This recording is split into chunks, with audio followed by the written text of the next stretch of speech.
이어서 에베소서의 말씀을 통해서 여러분과 함께 말씀의 귀한 은혜를 나누고자 합니다. 오늘도 함께 허락하신 그러한 말씀을 중심으로 해서 관계 속에서의 행위법칙, 그 첫 번째 말씀으로 여러분과 함께 말씀의 은혜를 나누고자 합니다.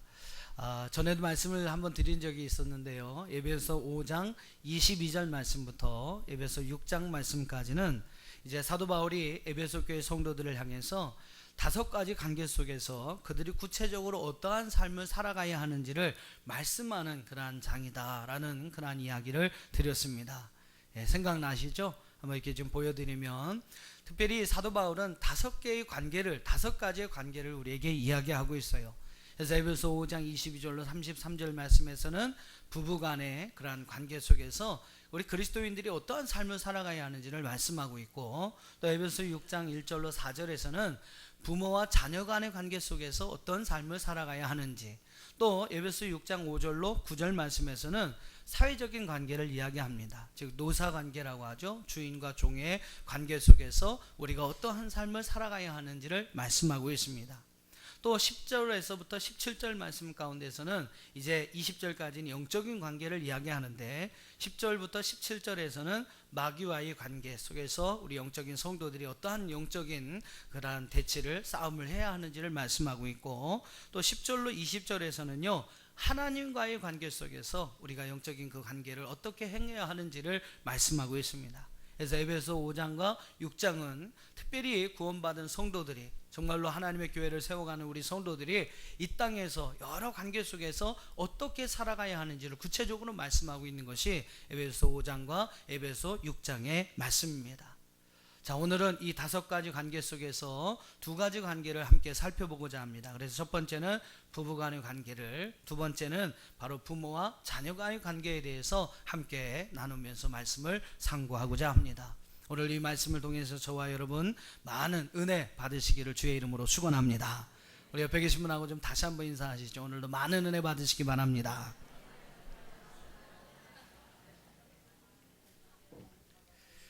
자, 첫 번째 함께 살펴볼 말씀은요 바로 부부 간의 관계입니다. 자, 에베소 5장 22절로 33절의 말씀에서 사도 바울은 부부 간의 관계 속에서 우리 그리스도인들이 어떠한 삶을 행해야 하는지를 구체적으로 말씀하고 있어요. 여러분이 사회를 이루는 가장 기본적인 단위는 바로 가정입니다. 그리고 그 가정의 어떤 기본적인 가장 작은 구성 요소는 바로 부부이죠. 서로 다른 환경과 여건에서 만난 이제 남자와 여자가 하나가 되어서 가정을 이룹니다.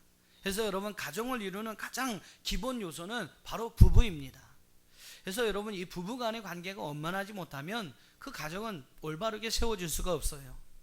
또 그 가정이 그렇게 세워지지 못하고 여러 가지 위기가 오면 더 나아가 사회나 국가에도 여러분 그 영향이 미쳐지는 것을 볼 수 있게 됩니다. 가정은 하나님께서 인간 사회 속에 만들어준 가장 첫 번째의 관계입니다. 아마도 그런 의미에서 사도 바울은 오늘 여러 관계들 속에서 가장 먼저 이 부부 간의 관계에 대해서 말씀하고 있는 것 같아요. 가정이 중요하고 그 가정을 유지하기 위해서는 무엇보다도 부부 관계가 좋아야 합니다. 여러분, 예수님께서 이 땅에 오셔서 공생애의 사역을 행하실 때 가장 첫 번째로 행한 기적이 여러분 무엇입니까? 그것은 여러분 요한복음 2장의 말씀을 보시면요, 가나의 혼인잔치에서 물을 포도주로 바꾼 그 기적이 예수님께서 이 땅에 오셔서 공생애를 행하실 때 가장 먼저 행하신 기적이었습니다. 혼인잔치집의 기쁨이 사라질 위기의 상황 속에서 낭패를 당한 신혼부부들을 돕기 위해서 예수님은 물을 포도주로 바꾸는 그러한 기적을 행하시게 됩니다. 그만큼 여러분, 하나님은 그 가정을 귀하게 여기시고 그 가정의 요소를 이루는, 가장 기본적인 요소를 이루는 이 부부 간의 관계를 중요하게 말씀하셨다라는 거예요. 자, 오늘 함께 읽으신 본문의 말씀 속에 보면 사도 바울은 부부 간의 관계가 잘 이루어질 수 있는 중요한 해법을 우리에게 말씀하고 있습니다. 그것이 여러분 무엇입니까? 먼저 22절 말씀을 한번 봐보세요. 22절 같이 읽어보겠습니다. 시작. 23절 24절 읽으셨으니까 넘어가시고요. 25절 읽어보시죠. 시작.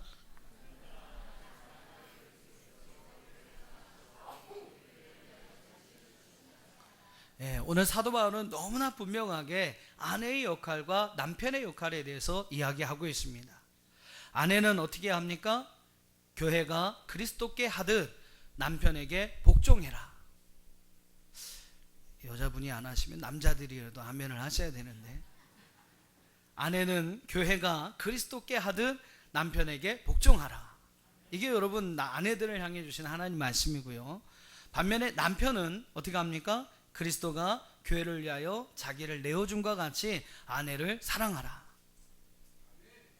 예, 이거는 여자분들이 더 크게 하셔야 될 내용인데, 예. 아무튼 이것이 여러분 사도 바울이 오늘 우리에게 말씀하고 있는 부부간의 관계를 원만하게 할 수 있는 해법이라는 거예요. 사랑하는 아내 여러분, 잘 들으십시오. 남편은 남편으로서의 특권과 의무가 있습니다. 남편은 오늘 성경의 말씀 보면 가정의 머리라고 했어요. 이는 그리스도께서 교회의 머리됨과 같다라고 이야기를 합니다. 남편은요, 가정의 머리입니다.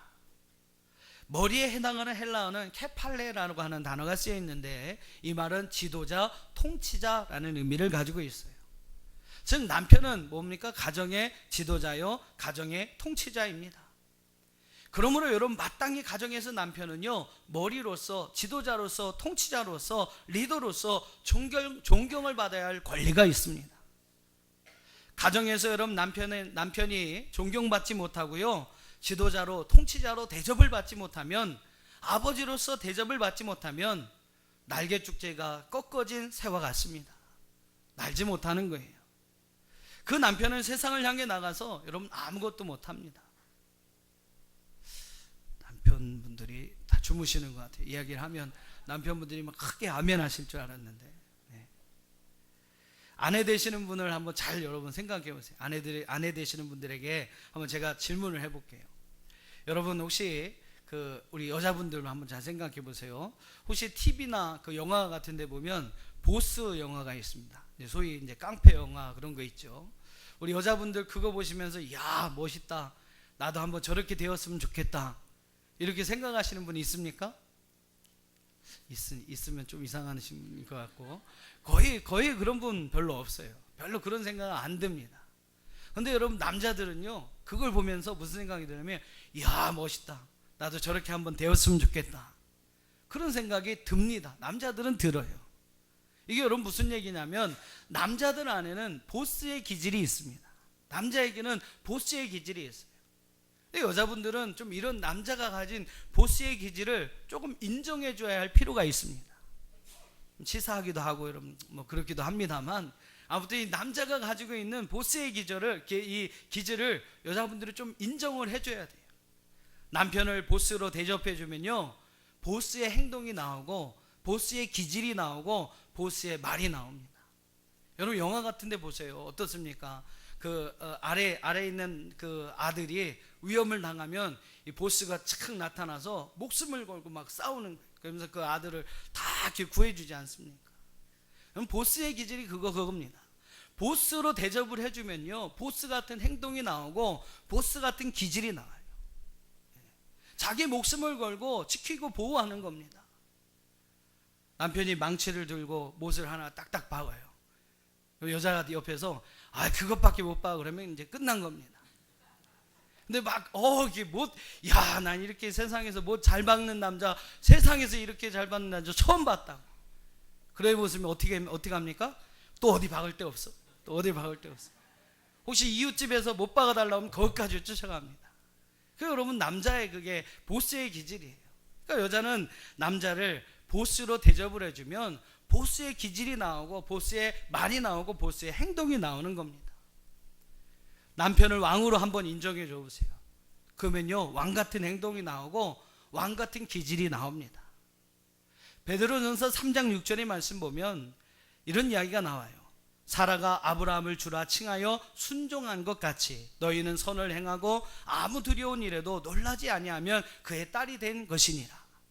즉 이 말씀이 무슨 말이냐면, 아브라함이요 열국의 아비로서 세워질 수 있었던 것은 그의 아내 사라가 남편을 주라고 칭하며 순종하였기 때문이라고 성경은 말씀하고 있습니다.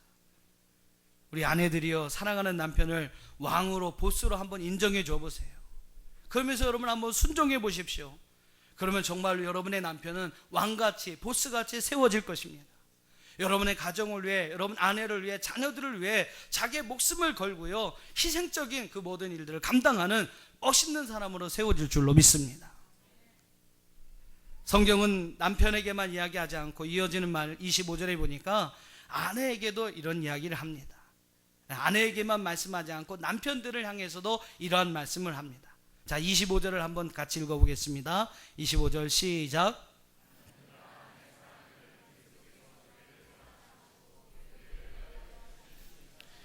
자, 그리스도께서 교회를 사랑하셨듯이 교회를 위하여 자기를 내어주심과 같이 남편들은 아내를 사랑하라. 아내들도 주무시고 계시는 것 같아요. 이런 말씀 나오면 그냥 크게 아멘 하셔야 되는데, 자기를 내어줌으로, 자기를 희생함으로 아내를 사랑하라 라고 성경은 말씀하고 있어요. 정말 우리 남편들이요, 그렇게 여러분의 아내를 사랑할 수 있기를 축복합니다.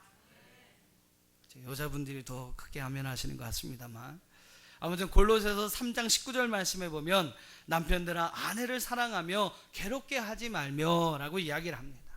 아내를 사랑하며 괴롭게 하지 말라. 자신에게 준 남편의 권위를 가지고 아내를 괴롭게 하지 말라라고 골로새서 3장 19절은 말씀하고 있어요. 아내를 괴롭게 하는 남편들이 여러분 굉장히 많습니다. 남편이 자기에게 주어진 그 권위만을 가지고 자기는 왕이다, 자기는 보스다 그러면서 자기 어떤 권위만을 가지고 가정을 이끌어가려고 하는 사람이 있습니다. 근데 여러분, 그런 것 때문에 여러 가지 문제들이 생겨나게 되는 거죠. 한번 여러분 생각해 보세요. 자기가 왕이면 아내는 누굽니까? 우리 남편들 한번 대답해 주세요. 여러분이 왕이면 아내는 누구예요? 왕비입니다. 왕비. 자식들은 뭡니까? 왕자고 공주고 그런 겁니다. 근데 자기만 왕이고 아내면 자식들은 종처럼 대우해 주니까요, 그 가정이 온전하게 세워지지 못하는 거죠. 자신이 왕처럼 대우를 받으려면 아내를 왕비로 대접하십시오. 자식을 공주로, 또한 왕자로 세워주시길 바랍니다.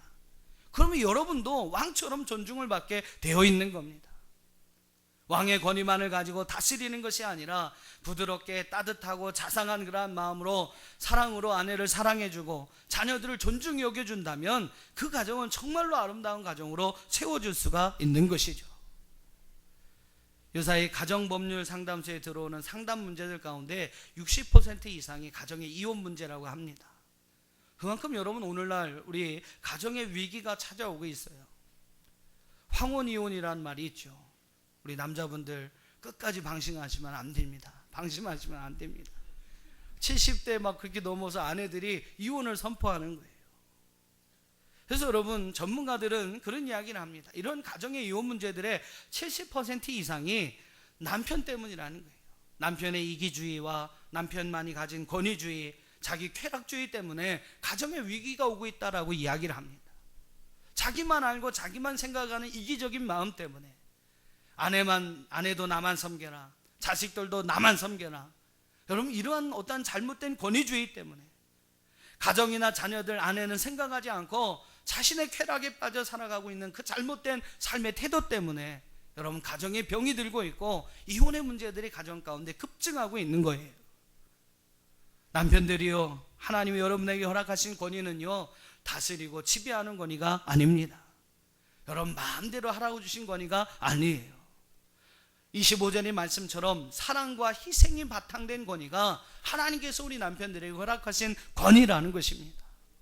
저는 이것을 스스로 세워가는 권위다라고 이야기를 합니다. 스스로 세워가는 권위. 가정을 위해서, 아내와 자녀들을 위해서 정말로 헌신적으로 일하고 사랑으로 함께 수고하면 자동적으로 얻어지는 권위가 여러분 남편에게 하나님이 주신 권위라는 거예요.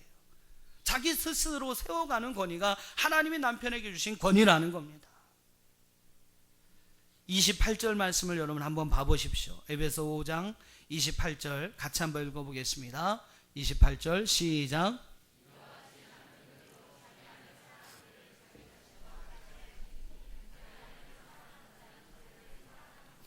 아내를 사랑하는 것이 자기를 사랑하는 것임을 믿으시길 바랍니다. 아내를 사랑하는 것이 남편으로서 자기의 권위, 자기의 자리를 세워가는 거라는 거예요. 또 베드로전서 3장 7절을 한번 읽어보세요. 베드로전서 3장 7절 시작.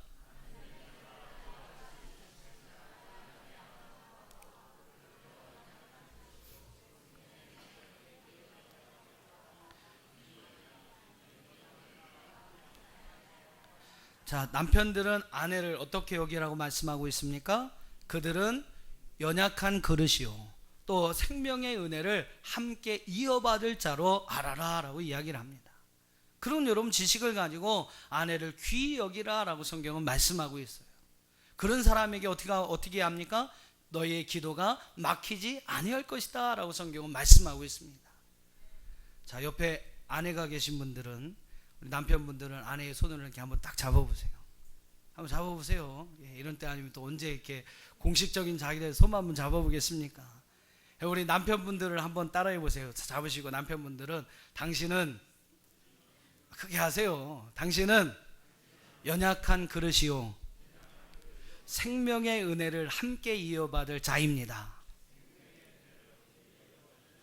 우리 남편들은 아내를 그렇게 여기시기 바랍니다.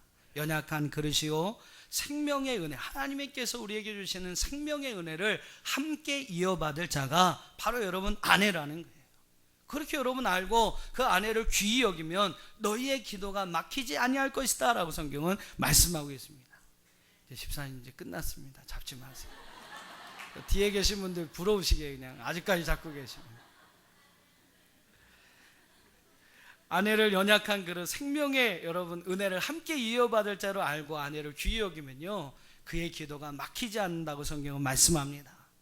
우리 사랑하는 남편 여러분, 아내를 귀히 여기시길 바랍니다. 아내를 정말로 여러분 몸과 같이, 여러분의 생명과 같이 사랑할 수 있기를 주의 이름으로 축원합니다. 그래서 여러분의 모든 기도가 하나님 앞에 막히지 않고 늘 응답되는 귀한 축복을 받으시기를 주의 이름으로 축원합니다. 자, 이제 6장으로 한번 가보겠습니다. 6장 말씀에 가보면 1절부터 4절 말씀에 두 번째 관계에 관한 이야기가 나옵니다. 두 번째 관계가 무엇입니까? 부모와 자녀와의 관계입니다. 자, 마침 오늘이 어버이 주일인데요, 이 본문의 말씀은 에베소 6장 1절로 4절의 말씀은 어버이 주일에 가장 많이 읽혀지는 그러한 본문이에요. 저희가 일부러 택한 것은 아닌데 에베소서의 말씀이 이렇게 잘 갈 때 하필이면 어버이 주일에 이렇게 딱 걸리면요, 야, 아다리가 잘 맞으면 기분이 좋습니다. 저도 이렇게 오늘 어버이 주일에 또 딱 이 본문이 딱 걸리니까 이게 기분이 괜찮습니다. 자, 아무튼 오늘 하나님이 여러분에게 주신 말씀으로 받으시기를 축복합니다. 부모와 자녀 간의 관계가 원만하게 될 수 있는 해법이 여러분 무엇입니까? 자, 1절로 3절을 한번 읽어보시죠. 에베소 6장 1절로 3절입니다. 시작.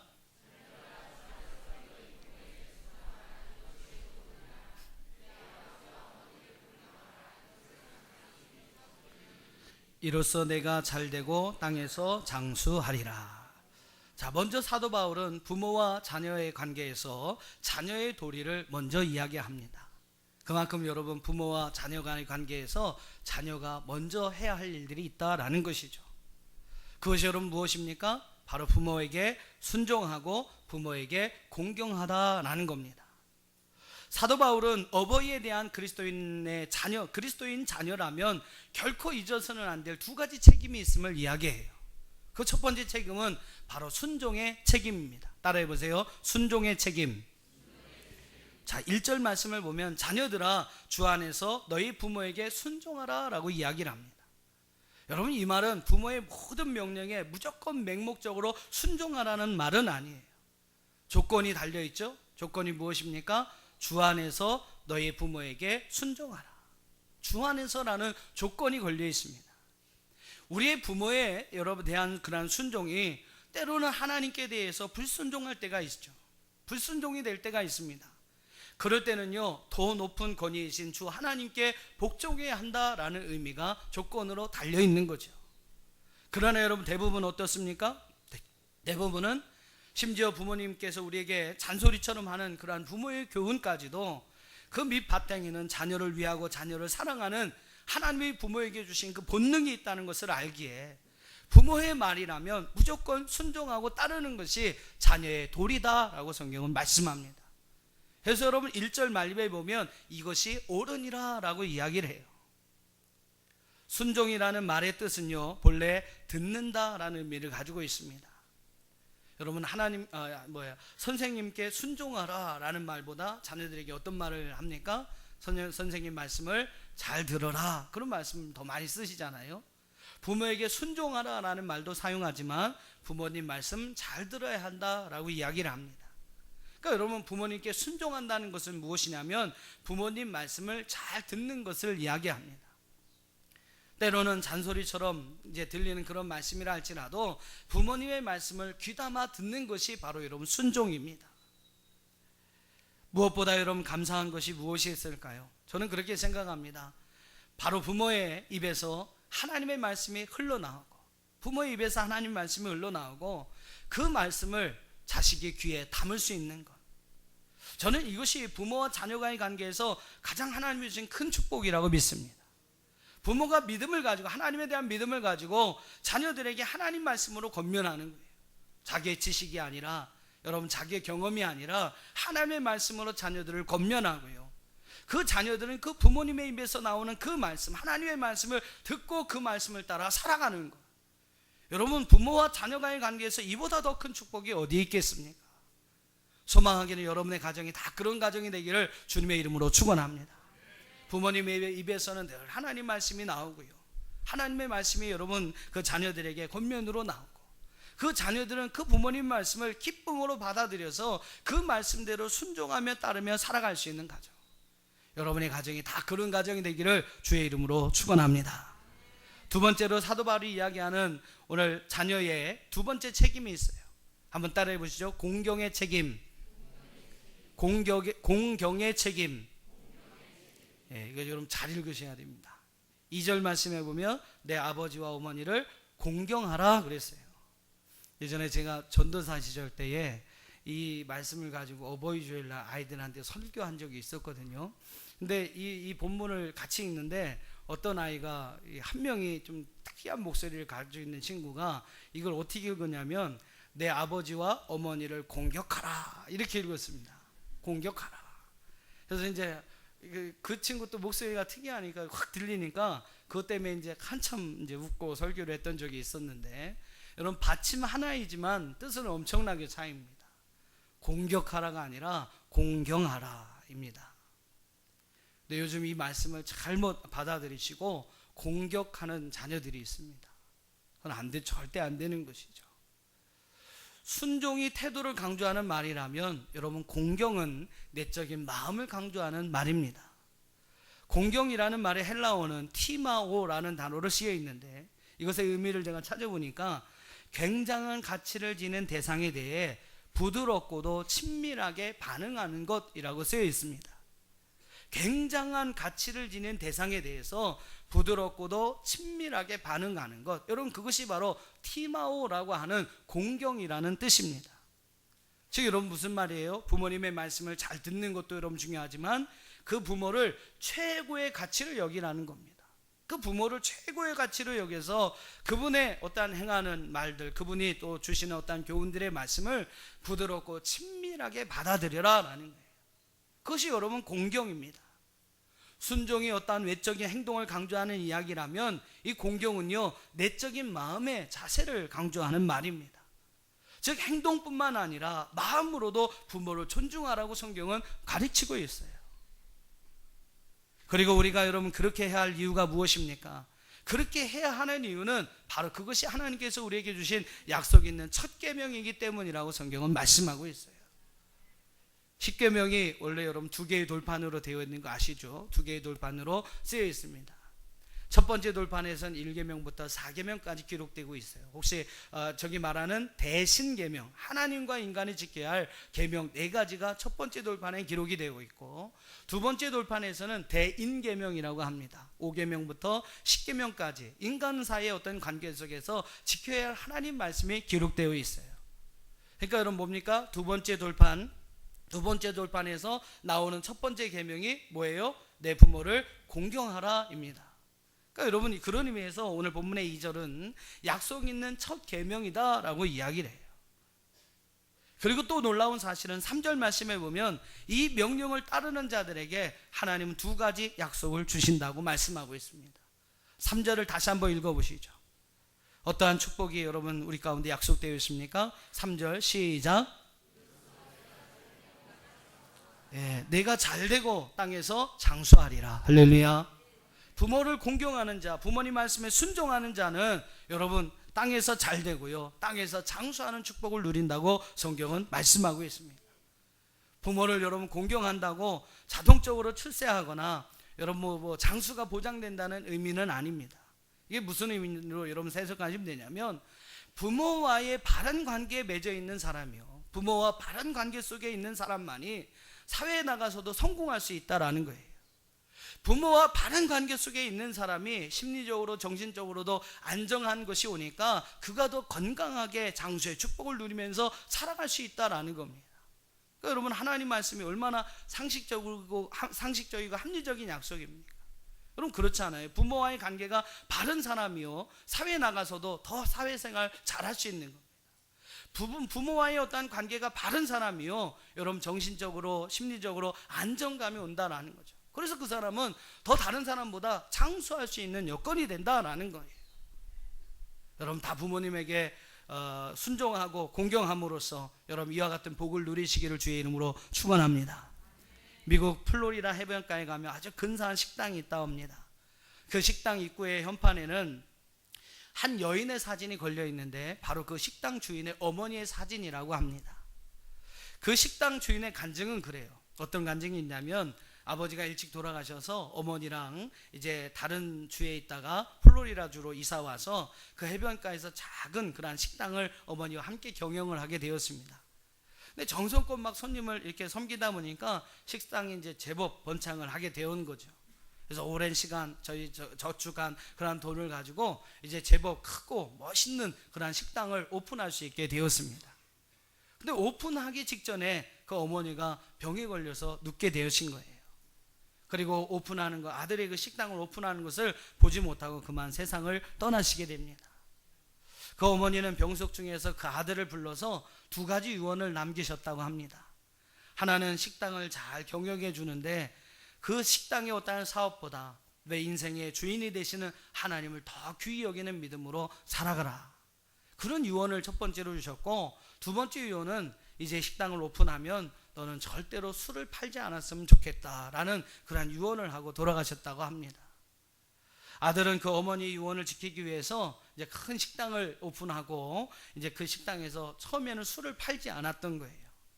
근데 이제 문제가 생깁니다. 워낙 이제 큰 식당이고 그러니까 뭐 이제 주류 이렇게 술을 납품하는 사람들이 이제 막 폭력배들을 보내서 이제 막 위협을 하는 거예요. 왜 술을 안 파느냐? 우리 술 좀 팔아줘야지 어떻게 하느냐?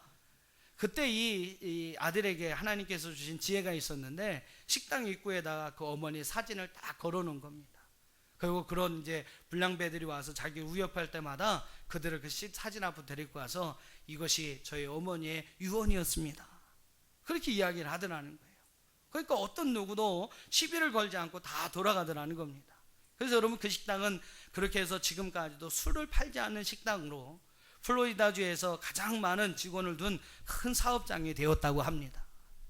그 식당 입구에는 그 어머니의 사진이 걸려 있고요, 그 사진 아래에는 5줄의 글귀가 쓰여 있다고 합니다. 어떤 글이냐면, 어머니의 미소는 5줄의 글귀가 쓰여 있는데, 어머니의 미소는 저의 추억입니다. 어머니의 사랑은 저의 용기입니다. 어머니의 말씀은 저의 등불입니다. 어머니의 기도는 저의 능력입니다. 어머니의 주님은 저의 주님입니다. 라는 그러한 5줄의 글귀가 쓰여 있다고 합니다. 그렇습니다 여러분. 어머니의 믿음과 신앙을 물려받고 그분의 유언의 말씀을 귀담아 듣고 그 말씀대로 순종하는 자녀는요, 오늘 이 식당의 주인과 같이 이 땅에서 성공하고 장수의 축복을 누리게 될 줄 믿습니다.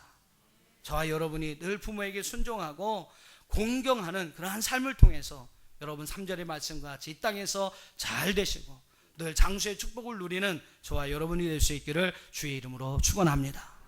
이제 마지막으로 부모에 대한 책임에 대해서 말씀을 드리고 말씀을 마치겠습니다. 부모와 자녀 간의 관계에서 자녀의 도리뿐만 아니라 부모의 책임이 있다라는 거예요. 부모의 책임이 여러분 무엇입니까? 4절을 한번 읽어보세요.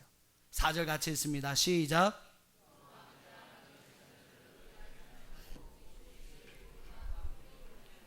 자, 두 가지를 말씀하고 있는데 하나는 뭡니까? 자녀를 노엽게 하지 말라.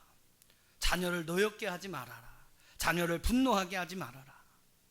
자녀를 노엽게 하고 화나게 하고 분노하게 하는 것이 여러분 무엇이 있을까요? 여러 가지가 있겠습니다만 사랑의 채찍이 아니라 손찌검을 하는 부모가 있습니다. 그냥 이유 없이 두들겨 패는 부모가 있죠. 그것이 여러분 자녀를 노엽게 하는 것이고, 비교하는 게 있어요. 다른 친구와 막 비교하고, 다른 형제들하고, 같은 이렇게 살아가는 형제들하고 서로 비교합니다. 그거 여러분 자녀를 노엽게 하는 것이죠. 엄마 아빠는 안 하면서 자기들에게만 하라는 거. 엄마 아빠는 집에서 크게 텔레비전을 틀어놓고 거실에서 보면서 야, 너 빨리 들어가서 공부해라. 누가 가서 하겠습니까? 저라도 안 하죠. 부모의 이중적인 모습을 볼 때 자녀가 노여워한다라는 겁니다.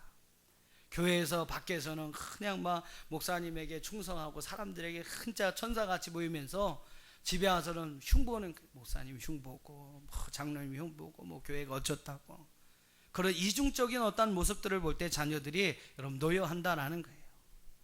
또 여러분 중요하게 생각해야 되는 게 무엇이냐면 무관심입니다. 무관심.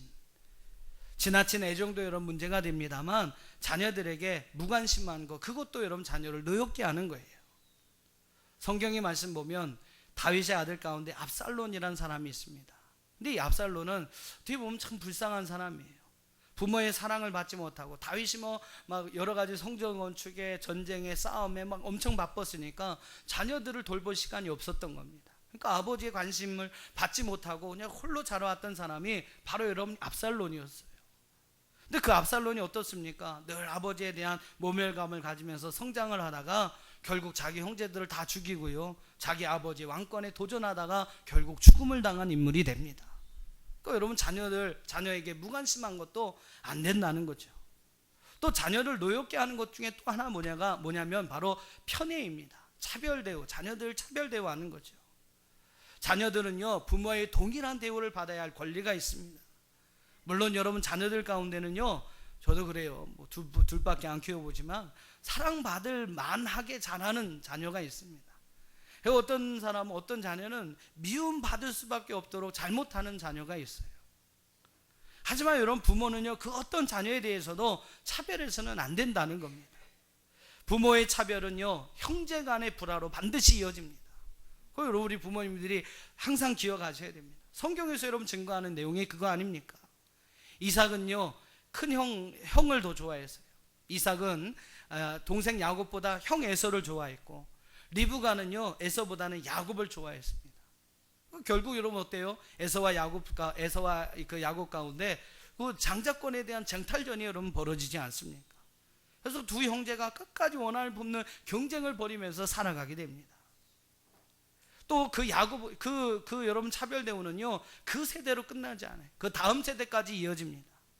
야곱도 차별 대우하지 않습니까? 누구를 차별합니까? 12명의 아들 중에서 요셉을 특별히 좋아하잖아요. 막 요셉에게 채색 옷을 입히고 막 그럽니다. 요셉에게만. 결국 여러분 그로 인해서 형들의 시기가 생겨나고요, 요셉은 노예로 팔려가게 됩니다. 절대로 여러분 부모님은 자녀들을 차별대우 편애해서는 안 됩니다.